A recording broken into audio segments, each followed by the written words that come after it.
Ken Chenault is one of America's most respected CEOs, the former boss of no less a corporate titan than American Express. This morning, CBS News special correspondent James Brown talks with Chenault about his road to the corner office. It's a big day at American Express headquarters in New York.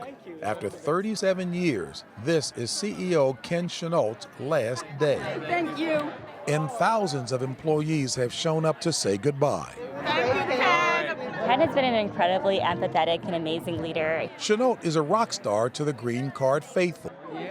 And their preternaturally calm leader stands up for hours, He's a celebrity. patiently taking selfies. He admits that all of this can be a bit overwhelming. To hear people say, "You changed my life, you are an inspiration," how much better does it get in life? And what a life it has been.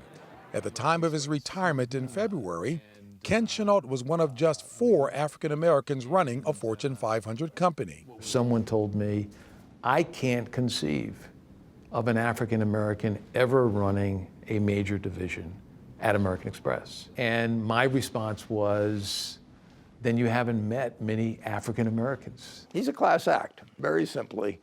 He's the kind of person that you'd love to have as trustee of your will, or marry your daughter, or be your next door neighbor, or whatever it might be. Warren Buffett has been Chenault's friend for over 20 years. Buffett is also the largest shareholder in American Express. You called him the gold standard of CEO leadership.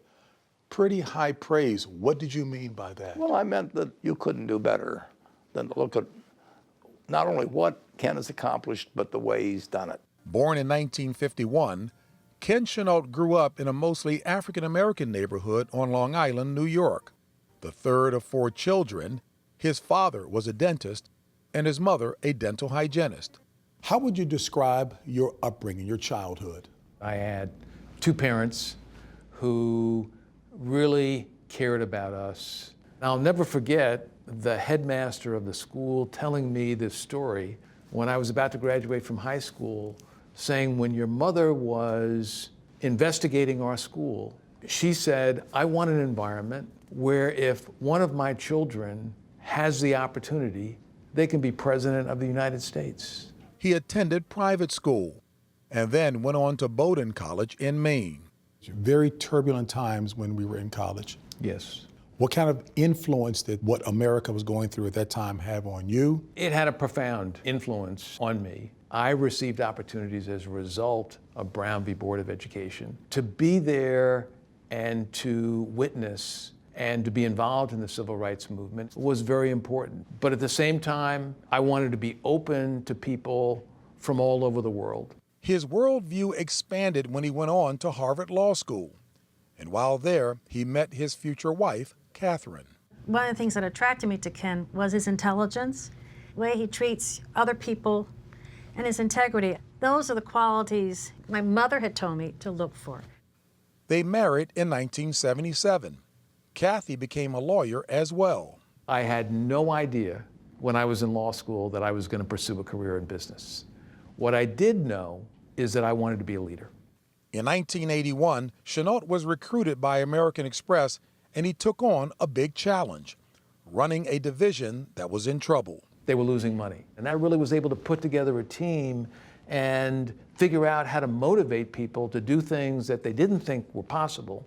And we went from $100 million in sales and losing money to over $700 million in sales.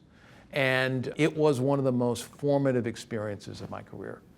That began a meteoric rise at Amex, propelling Chenault to president and COO in 1997, and then into the corner office in 2001. What was the first thing that you did when you got the news? I really reflected on what it meant for me, for the company, for African Americans.